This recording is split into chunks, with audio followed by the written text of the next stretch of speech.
Speaking of big things, Ooh, let's get into the pick that was supposed to be a guy expected big things for some reason of. I remember when they drafted this guy, he was going to be the guy to replace Eli. That was what they said. Like, we're going to develop this guy for a couple of years. He could be the eventual replacement to Eli Manning. Well, yeah, Daniel Jones made this guy look pretty good, that's for sure. Ryan Nassib we're talking about, QB out of Syracuse, who like 100% came from a football family. His father, Gilbert, it sounds so proper, that name, Gilbert. Gilly.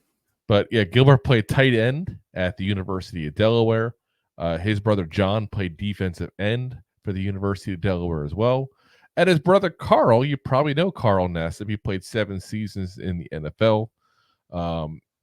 But yeah, I mean, Nassib, there was a lot of people thinking this was a developmental guy that was a steal for the Giants, that they thought they could develop him into, at the very worst, a solid backup in this league, with the ceiling being potentially unseating Eli Manning eventually, because people are already thinking at this point of him long term, like, how many more years does Eli have? Again, 2013, he ended up playing obviously for a few more years at this point, but he was in his 30s.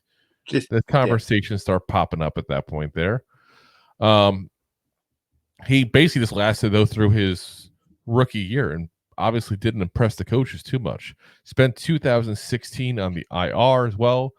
For his career, he was 5 games. He played a little bit of relief for Eli, because obviously we all know Eli was the Iron Man back in these days. Didn't ever give up his playing time there. 9 of 10 passing, which sounds pretty good overall, but just 128 yards, 1 touchdown, 0 interceptions.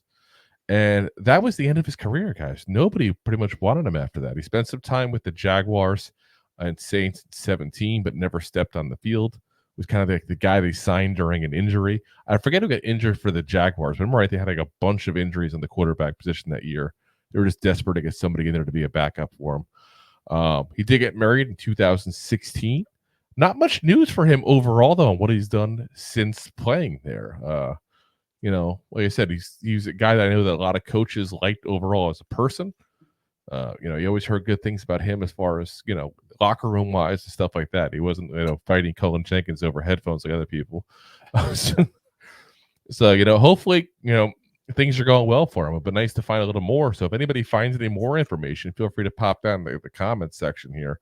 Some people, there's a ton of information on it. Some people just kind of poof, fall off the face of the earth. So Nassib went poof, which is crazy because his brother just finished playing, obviously. When I looked up him, I expected to see, information about him, especially given everything going on with his brother. Obviously, his brother was the first openly gay player in the NFL as well. So you kind of expected maybe to even see some quotes or something from Ryan at that point there. Nothing.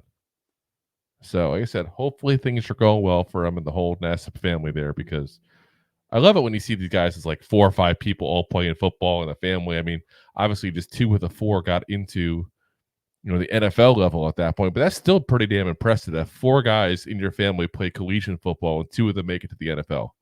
That's impressive. So, like I said, hopefully good things going on for him. Thanks for listening to Two Giant Goofballs, a New York Giants podcast. We appreciate your support. Thanks so much.